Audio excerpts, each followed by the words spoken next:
Johnny Depp is 60, the Hollywood star's many facets. To call Johnny Depp's life and work dazzling would almost be an understatement. The Oscar-nominated Golden Globe winner has collaborated with a number of critically regarded directors, including Lasse Hallström, John Waters, and Emir Kusturica. Depp is among the most well-known performers of his generation, but in recent years, he has come to be known more and more for his behavior off the screen, making headlines for all the wrong reasons. Where his desire for provocation comes from is unclear, but what is certain is that the rock music fan, born in Kentucky on June 9, 1963, seems to have internalized the role of the eccentric rebel. Here are 5 phases of Johnny Depp's career. Phase 1, poster boy and teen heartthrob. After small supporting roles in Nightmare on Elm Street and Platoon, it was a TV series on the U.S. channel Fox that truly kick-started Johnny Depp's acting career. In 21 Jump Street, Depp helped propel the series into becoming a huge hit in the U.S. at the end of the 1980s. The previously little-known Depp played the role of an unassimilated undercover policeman and became the teen idol of a generation. However, Depp did not feel comfortable as a poster boy and, years later, spoke in interviews about having become burned out. Yet he was unable to leave the series because of its enormous success. Further enhancing his image as the young rebel, Depp appeared in Tom Petty's 1993 hit music video Into the Great Wide Open, wearing a leather jacket and riding a motorcycle. Phase 2, from TV to serious movie actor. In order to avoid another experience like the one he had with 21 Jump Street, Depp began choosing his roles more carefully in the years that followed.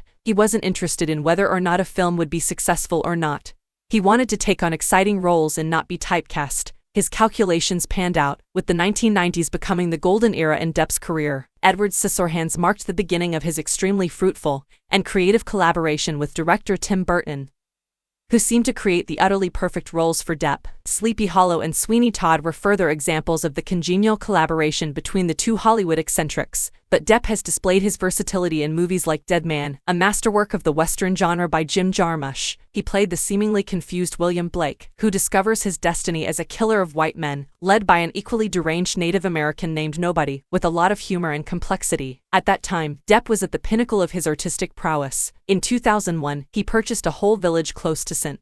Tropez, France, and had 2 daughters with actress and singer Vanessa Paradis of France. The world appeared to be his oyster. Fans were understanding of Depp's mistakes despite frequent allegations in the headlines about his drinking issues. However, other reviews of film lamented the fact that Depp no longer had much to give besides weirdness. Phase 3, peaks for 10 years. But fractures started to show. With the release of Pirates of the Caribbean in 2003, Depp attained mainstream success. After all, his extravagant lifestyle, complete with a big yacht, 40 employees, and all the other accoutrements, could only be made possible by his appearances in movies that brought in millions of dollars. It's true that Depp's portrayal of the berserk pirate Captain Jack Sparrow was creative and original. However, the Captain Jack brand grew stale with each sequel and stopped inspiring a frenzy of enthusiasm among critics.